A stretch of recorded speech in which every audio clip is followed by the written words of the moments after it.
Bismillahirrahmanirrahim. Assalamualaikum warahmatullahi wabarakatuh. Alhamdulillahilladzi khalaqal insana min 'alaq wa 'allamal insana bil qalam. 'Allamal insana ma lam ya'lam.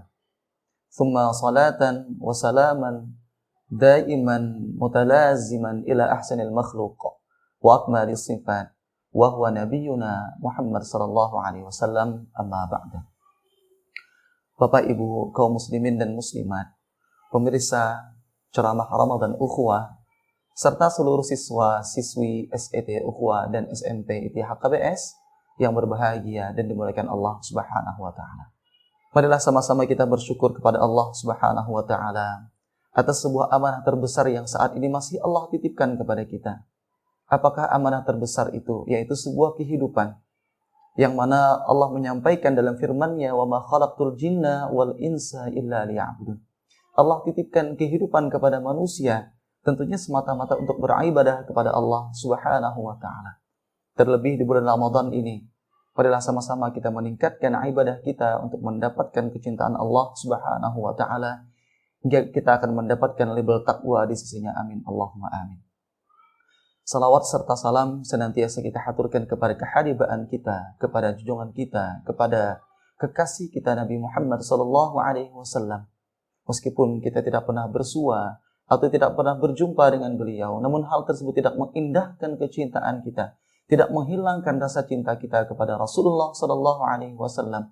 Malah saking cintanya kita kepada Rasulullah, kita amalkan segala sunnah-sunnah yang beliau sampaikan kepada kita, dan kita telusuri segala sirah-sirah beliau yang beliau ajarkan melalui kehidupan beliau. Bapak Ibu yang dirahmati Allah Subhanahu wa taala, kita sudah sangat mengetahui sekali bahwasanya di bulan Ramadan ini merupakan bulannya Al-Qur'an. Kenapa? Karena di bulan Ramadan ini merupakan bulan yang mana diturunkan Al-Qur'an oleh Allah Subhanahu wa taala kepada baginda Rasulullah sallallahu alaihi wasallam. Wahyu yang pertama diturunkan yaitu di bulan Ramadan.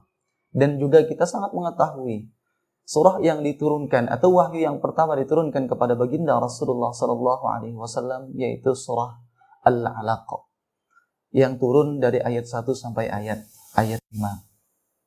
Dalam sebuah riwayat diceritakan bahwasanya ketika Rasulullah sallallahu alaihi wasallam mendapatkan suatu perasaan yang sangat luar biasa, beliau gundah, beliau gelisah, beliau bersedih atas kejadian-kejadian yang ada pada zaman itu karena banyaknya peperangan, banyaknya perzinaan, hal-hal yang sangat tidak beradab ketika zaman tersebut. Kemudian Rasulullah sallallahu alaihi wasallam bertahanus pergi ke Gua Hira dan bertafakkur di sana untuk mendapatkan jawaban-jawaban yang selama ini beliau cari. Ketika beliau di Gua Hira, diriwayatkan datanglah tiba-tiba malaikat Jibril. Malaikat Jibril pun berkata, Iqra ya Muhammad. Kemudian Rasulullah SAW bersabda dengan jawaban, Ma ana biqari. Aku tidak bisa baca, kata Rasulullah SAW. Kemudian Jibril pun mendekap Nabi Muhammad SAW dengan erat hingga sampai napas beliau pun terputus. Kemudian setelah itu Jibril pun kembali menanyakan kepada Rasulullah, Iqra ya Muhammad, meminta kepada Rasulullah, Iqra ya Muhammad. Kemudian Rasulullah pun kembali menjawab dengan jawaban yang sama, Ma ana biqari. Aku tidak bisa baca. Kemudian dipeluk kembali. Kemudian diminta lagi, Iqra ya Muhammad. Kemudian Rasulullah SAW kembali menjawab, Ma ana biqari. Allahumma salli ala Sayyidina Muhammadin Nabiyil Ummiyyi. Kata ummi atau ummiyun adalah orang yang tidak bisa membaca dan tidak bisa menulis. Sebagaimana yang saat itu Rasulullah SAW dapatkan. Rasulullah adalah Nabi yang ummi. Beliau tidak bisa membaca. Beliau tidak bisa menulis. Bukan berarti beliau itu adalah orang yang tidak cerdas. Namun beliau sesungguhnya adalah Rasul yang sangat cerdas.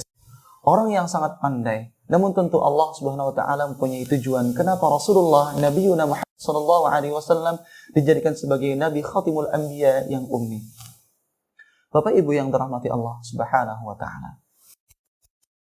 Kemudian di saat itu malaikat Jibril pun membacakan kepada Rasulullah sallallahu alaihi wasallam, Iqra Bismi rabbikal ladzi khalaq.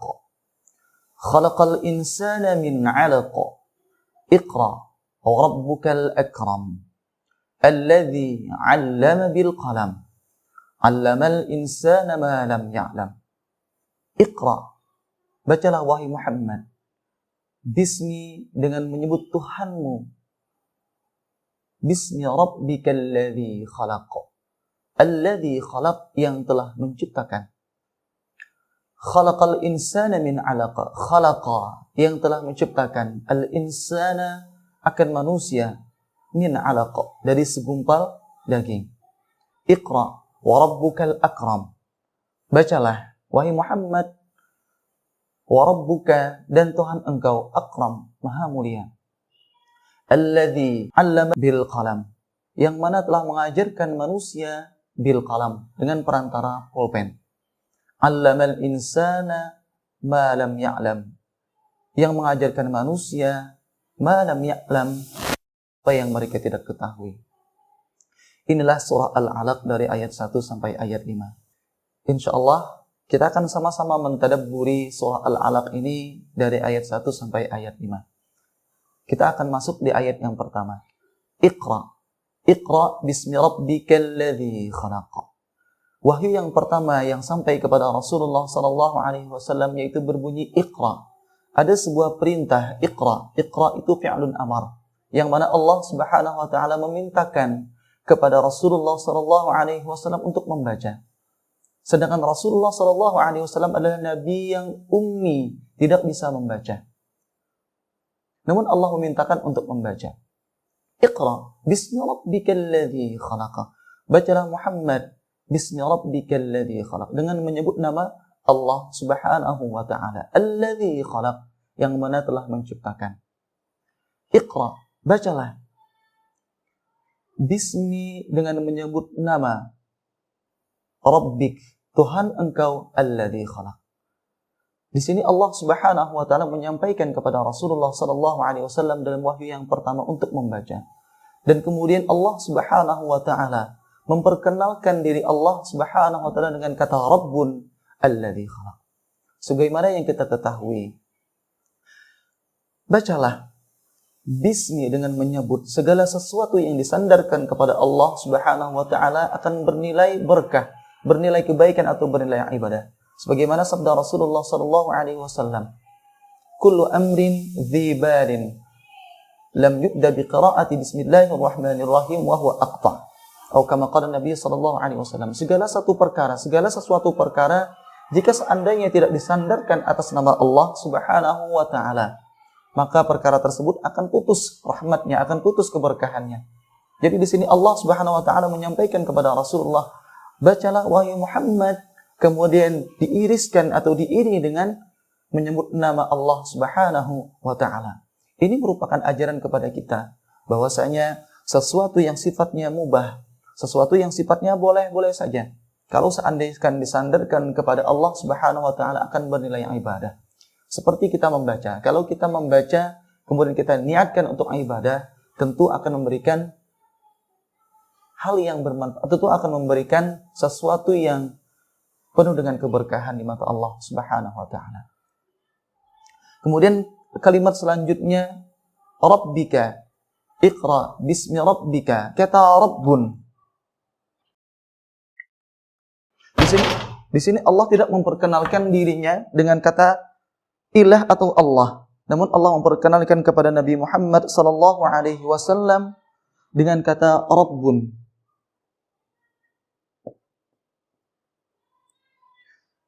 Inilah maha kuasa Allah Subhanahu wa taala. Ketika Allah memperkenalkan dirinya, yaitu Allah Subhanahu wa taala dengan kalimat Rabbun, karena Rabbun itu mempunyai makna yang sangat luar biasa. Kata Rabbun itu artinya adalah orang yang menciptakan, bisa bermakna menciptakan. Rabbun itu bisa bermakna memiliki. Rabbun itu bisa bermakna menguasai. Rabbun itu bisa bermakna mulia. Sebagaimana sering sekali dalam ayat Al-Quran, Rabbul Masyriqi wal Maghrib, Rabbis Samawati wal Ardh. Jadi kata Rabbun ini yang pertama kali Allah kenalkan, Allah suguhkan kepada Nabi Muhammad sallallahu alaihi wasallam, karena sesungguhnya Allah adalah Tuhan yang sangat agung. Allah adalah Tuhan yang sangat mulia. Inilah wujud penggambaran Allah Subhanahu wa taala ketika mengenalkan dirinya kepada Rasulullah sallallahu alaihi wasallam. Alladzi khalaq, yang mana kata Rabbun itu dikuatkan atau diperjelas dengan alladzi khalaq, yaitu yang telah menciptakan. Alladzi khalaq. Iqra bismi rabbikal ladzi khalaq. Bacalah dengan menyebut nama Tuhanmu alladzi khalaq. Kemudian di ayat yang kedua, alladzi khalaqal insana min 'alaq. Ayat kedua ini menegaskan dari ayat yang pertama bahwasanya Allah Subhanahu wa taala seorang Rabbun yang menciptakan. Apa yang Allah ciptakan? Allah menciptakan alladzi khalaqal insana, yaitu menciptakan al-insana, manusia.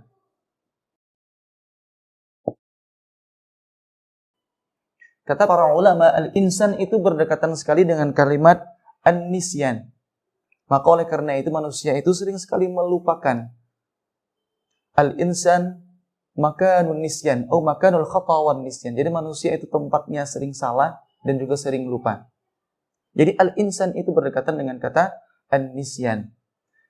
Di sini Allah menyampaikan kepada Rasulullah sallallahu alaihi wasallam bahwasanya khalaqal insana, kata Allah, akulah yang menciptakan manusia min 'alaq, dari segumpal darah.